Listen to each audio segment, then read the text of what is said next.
आज का मंडे कुछ खास है क्योंकि जहां वीकेंड पर यूएस ने ईरान के न्यूक्लियर साइट्स पर धमाके करके मार्केट को झटक दिए, वहीं पर इंडियन मार्केट्स में आईपीओ के धमाके हो रहे हैं। इस वीक में टोटल 15,800 करोड़ के आईपीओस ओपन होंगे, जिसमें एचडीबी और कल्पतरू जैसे बड़े नाम शामिल हैं।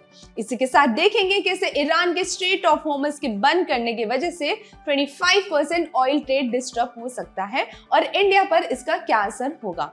वैसे शिपिंग स्टॉक्स में इसी वजह से काफी अपसाइड दिख रही है और आईटी सेक्टर में देखें तो एसेंचर के रिजल्ट्स ठीक ठाक आए, लेकिन इंडियन आईटी स्टॉक्स फिर भी प्रेशर में है। लास्ट में देखेंगे कैसे Amazon ई कॉमर्स के साथ अपना ब्लड टेस्ट शुरू कर रहा है, क्योंकि वो पहली बार डायग्नोस्टिक इंडस्ट्री में कदम रख रही है। क्या ये डॉक्टर लाल पाथलैब्स और मेट्रोपोलिस के लिए सिर्फ कंपटीशन है या एक वार्निंग हो सकती है? ये सब को डिकोड करेंगे आज के वीडियो में, तो एंड तक जरूर देखना और इन्फॉर्म इन्वेस्टर को फॉलो करना बिल्कुल मत भूलना, ताकि आप आईपीओ और हर अपडेट से इन्फॉर्म डिसीजंस ले सके।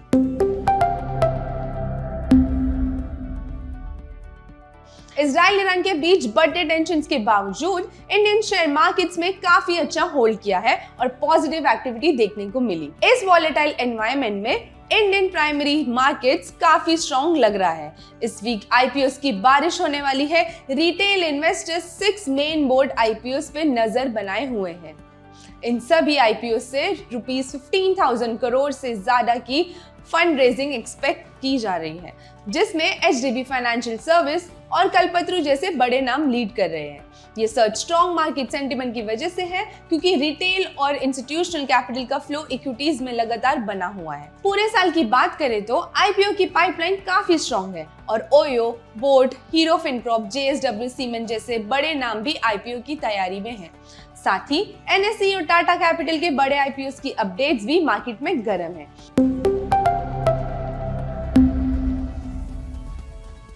आईपीओ मार्केट का सबसे ज्यादा ट्रैक नाम है एनएसई। इसका क्रेज और बढ़ गया है जब कंपनी ने market cap rupees 5.5 trillion cross कर गया। Unlisted market share price rupees 1800 से रुपीस 2400 तक रैली कर गया। अब सिर्फ 8 लिस्टेड कंपनीज हैं जिनकी मार्केट कैप एनएसई से ज्यादा है, जैसे Reliance, TCS, Infosys, HDFC bank, Airtel, ICICI bank, SBI, LIC.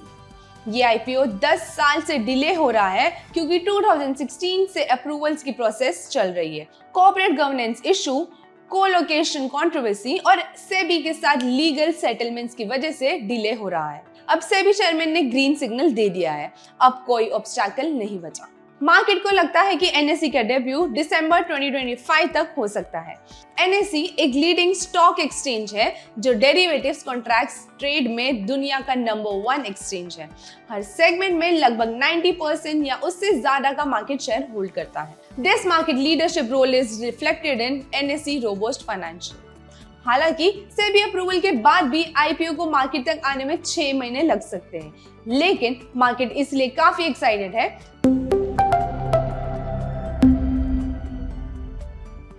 Tata capital का आईपीओ भी अब जल्दी आने वाला है। सेबी ने टाटा के इस फ्लैगशिप एनबीएफसी आर्म को रुपीस 17,200 करोड़ का कॉन्फिडेंशियल आईपीओ लिस्टिंग की अप्रूवल दे दी है। ये आईपीओ इंडिया का सबसे बड़ा एनबीएफसी ऑफरिंग बनेगा और 2025 तक का एक मेजर आईपीओ होगा।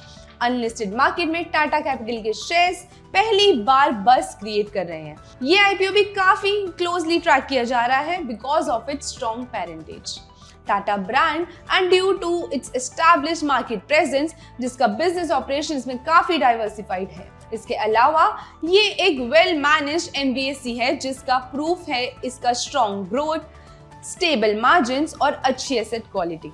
टाटा कैपिटल का आईपीओ एक रेयर अपॉर्चुनिटी देता है एक टॉप टियर एनबीएफसी में इन्वेस्ट करने को, जो इंडिया का सबसे ट्रस्टेड कॉर्पोरेट ग्रुप से बैक्ड है। ये एचडीबी फाइनेंशियल के आईपीओ के बाद इंडिया का सबसे बड़ा एनबीएफसी लिस्टिंग होगा, जो इस वीक में खुल रहा है। देखना इंटरेस्टिंग होगा कि ये दोनों प्लेयर्स एक दूसरे के अगेंस्ट कैसे परफॉर्म करते हैं। सेबी की अप्रूवल मिल चुकी है, स्ट्रॉन्ग बिजनेस फाउंडेशन है और फाइनेंशियल ग्रोथ भी इंप्रेसिव है। इस वजह से टाटा कैपिटल का आईपीओ 2025 के सेकेंड हाफ में जरूर क्लोजली ट्रैक करने लायक है।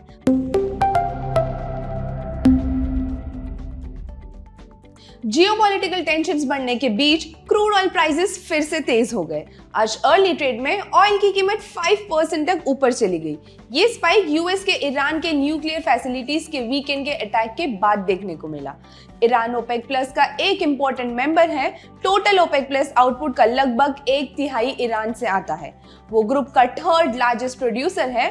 अगर ईरान की सप्लाई डिस्टर्ब होती है या स्ट्रेट ऑफ हॉर्मुज बंद हो जाता है तो ग्लोबल एनर्जी मार्केट्स पर बड़ा असर पड़ सकता है। ईरान की पार्लियामेंट ऑलरेडी स्ट्रेट को बंद करने के लिए वोट कर चुकी है। फाइनल डिसीजन ईरान के सुप्रीम नेशनल सिक्योरिटी काउंसिल से होगा। Saudi Arabia, Bahrain, Iraq, Kuwait, Qatar, Oman और ईरान, ये सब बड़े ऑयल प्रोड्यूसर्स पर्शियन गल्फ के आसपास है। गल्फ का जो एग्जिट पॉइंट है वहाँ एक पतला सा रास्ता है जिसे स्ट्रेट ऑफ हॉर्मज कहते हैं। यहीं से पूरे रीजन का ऑयल शिप्स के जरिए गुजरता है। ये स्ट्रेट पर्शियन गल्फ को ओपन ओशन से जोड़ने का इकलौता रास्ता है। स्ट्रेट की विड्थ लगभग 33 किलोमीटर है, लेकिन हर डायरेक्शन में सिर्फ 3.2 किलोमीटर वाइड शिपिंग लेन होती है। बीच में 3 किलोमीटर का बफर जोन भी होता है, इसलिए ये एक नेचुरल चोक पॉइंट है और इसीलिए easy oil and LNG flow के लिए थ्रेड बन सकता है। अगर ईरान स्ट्रेट को बंद करता है तो क्रूड ऑयल की कीमत पे असर हो सकता है।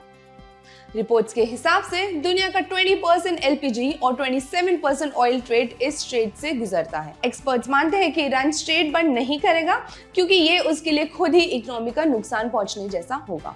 ईरान की इकोनॉमी अभी भी ऑयल और गैस एक्सपोर्ट्स पर डिपेंड करती है। बस एक्सपोर्ट डेस्टिनेशंस बदले हैं, वॉल्यूम नहीं।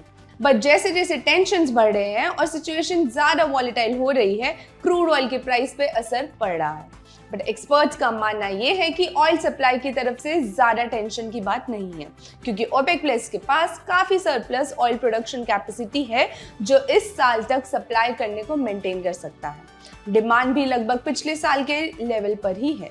ग्रेट ईस्टर्न शिपिंग और शिपिंग कॉर्पोरेशन ऑफ इंडिया के शेयर्स आज ऊपर ट्रेड कर रहे हैं। एक महीने में दोनों स्टॉक 6 to 12% तक बढ़ चुके हैं, क्योंकि स्ट्रेट बंद होने से शिपिंग कॉस्ट और टैंकर रेट्स बढ़ सकते हैं। अगर क्राइसिस और बढ़ते हैं तो टैंकर्स को अफ्रीका के अराउंड लॉन्गर रूट लेना पड़ेगा, जिससे फ्रेट रेट्स और ऊपर हो जाएंगे।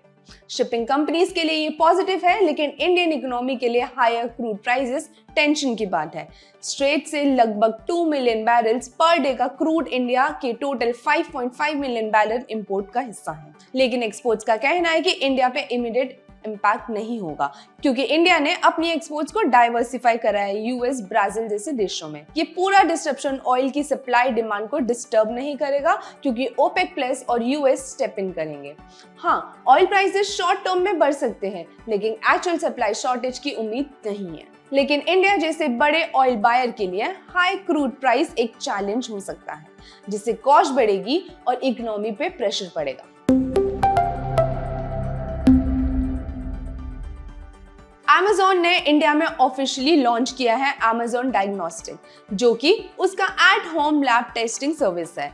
ये लॉन्च Amazon का डायग्नोस्टिक बिजनेस में पहला कदम है, यानी इंडिया के अलावा अब तक किसी भी देश में Amazon डायग्नोस्टिक सर्विसेज ऑफर नहीं करता। इसके लिए Amazon ने ऑरेंज हेल्थ लैब्स के साथ टाई अप किया है। Amazon का एम है लैब टेस्टिंग को कंज्यूमर्स के लिए सिंपल और कन्वीनियंट बनाना, जहां यूजर्स Amazon ऐप के थ्रू टेस्ट बुक कर सकते हैं, होम सैंपल कलेक्शन करा सकते हैं और डिजिटल रिपोर्ट्स एक्सेस कर सकते हैं। इसकी यूएसपी है 800+ diagnostic test, reports within 6 hours, covering 450+ pin codes across 6 metro cities. इस न्यूज के बाद Metropolis health care, doctor Lal pathlabs और कृष्णा डायग्नोस्टिक जैसे डायग्नोस्टिक कंपनी के स्टॉक्स 1 to 2% गिर गए। सबसे पहले तो Amazon एक ग्लोबल जाइंट है विद वेरी डीप पॉकेट्स, यानी पैसे की कमी नहीं है और ये डायग्नोस्टिक मार्केट को काफी आसानी से डिस्टर्ब कर सकते हैं। BNK सिक्योरिटीज के एक रीसेंट ब्रोकरेज नोट के मुताबिक ऑनलाइन प्लेयर्स के test prices offline diagnostic chain के कंपैरिजन में 12% से लेकर 58% तक सस्ते हो सकते हैं। स्पेशली कॉमन टेस्ट जैसे CBC, लिपिड प्रोफाइल, थायराइड के लिए online players offer discounts to gain market share. ये लोअर प्राइसेस इसलिए पॉसिबल है क्योंकि ऑनलाइन प्लेयर्स के पास ऑफलाइन चेन्स के मुताबिक कॉस्ट एडवांटेज होता है। उन्हें फिजिकल टच पॉइंट सेटअप करने की जरूरत नहीं होती। इस मॉडल को एसेट लाइट मोड कहा जाता है। जैसे कि हमें पता है कि Amazon इंडिया एक बहुत बड़ा ई-कॉमर्स प्लेयर है। उनका रीच अब पैन इंडिया में हो चुका है, यानी कि they can reach 100% of the pin codes in India और उसके मुताबिक 30 करोड़ मंथली एक्टिव यूजर्स हैं। फास्ट डिलीवरी के मामले में Amazon को कोई तोड़ नहीं है। फास्टर टर्न अराउंड ये Amazon की यूएसपी है, इसीलिए 60 मिनट्स के अंदर डोर स्टेप सैंपल कलेक्शन का प्रॉमिस Amazon के लिए काफी हद तक पॉसिबल है और ये एक मेजर डिफरेंशिएटर है क्योंकि एग्जिस्टिंग डायग्नोस्टिक सिस्टम्स में लोगों को ज्यादा वेट करना पड़ता है और एक्सेसिबिलिटी भी लिमिटेड होती है। Amazon इस पेन पॉइंट को डायरेक्टली एड्रेस कर रहा है। अपने एक्सपर्टीज के साथ Amazon इस बिजनेस को काफी ऊपर सेटअप कर सकता है। वेल एस्टैब्लिश्ड प्लेयर्स जैसे मेट्रोपोलिस और डॉक्टर लाल पैथ लैब्स इस बिजनेस में कई डेकेड्स से हैं। मेट्रोपोलिस की शुरुआत 1981 में हुई थी, जबकि डॉक्टर लाल पैथ लैब्स 1949 में सेटअप हुआ था। इन दोनों कंपनीज ने इस दौरान टेक्नोलॉजी पर्सपेक्टिव से काफी इवॉल्व किया है और अपने कस्टमर्स के साथ स्ट्रॉन्ग क्रेडिबिलिटी भी बनाई है। इनके पास काफी वाइड टेस्ट ऑफरिंग्स हैं और जियोग्राफिकल प्रेजेंस में मेट्रो सिटीज तक लिमिटेड नहीं है।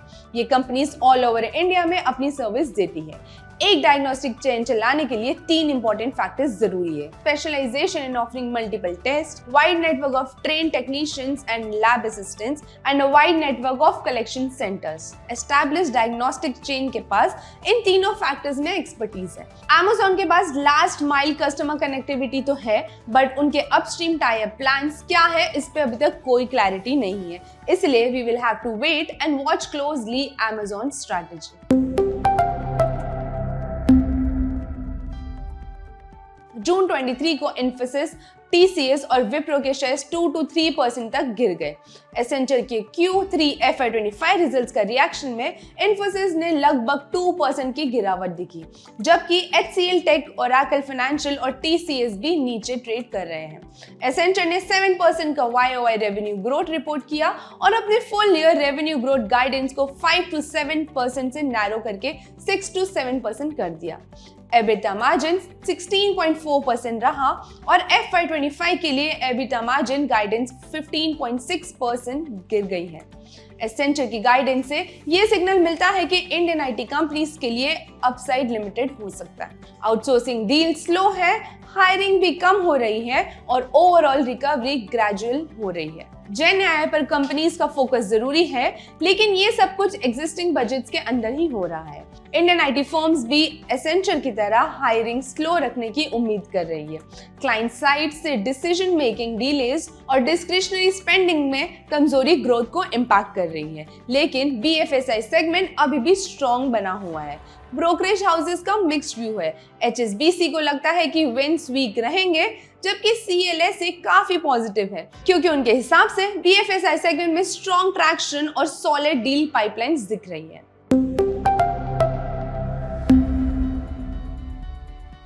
ईरान इजराइल वॉर अभी भी मार्केट्स की सेंटिमेंट्स को ड्राइव कर रहा है। यूएस की एंट्री और ईरान के न्यूक्लियर बेस पर अटैक के बाद फ्राइडे को रिबॉन्ड रैली के बाद भी इंडिसेस मंडे को गैप डाउन ओपनिंग दी। FIIs लगातार चौथे दिन भी नेट बायर्स रहे, जबकि DIs अपनी 23 दिन की बाइंग स्ट्रीक तोड़ते हुए नेट सेलर्स बन गए। जून में अब तक FIIs ₹2976 करोड़ की सेलिंग कर चुके हैं। ऑयल के स्लिप होने से फ्राइडे को रुपी स्ट्रॉन्गर क्लोज हुआ, लेकिन एस्केलेटिंग टेंशंस के बीच मंडे को 15 पैसे वीक होके ₹86.59 पर डॉलर पर ओपन हुआ। यूएस के एक्शन डिले से गोल्ड गिरा, लेकिन वीकेंड स्ट्राइक्स के बाद टेंशंस बढ़े और सेफ हेवन डिमांड से फिर से चढ़ गया। यूएस के वॉर डिसीजन डिले के बाद ऑयल प्राइसेस स्टेबल रहे, लेकिन यूएस इजराइल स्ट्राइक्स और स्ट्रेट ऑफ होर्मुज डिस्ट्रप्शन के सप्लाई फियर्स बढ़ने पर तेजी से उछल गया।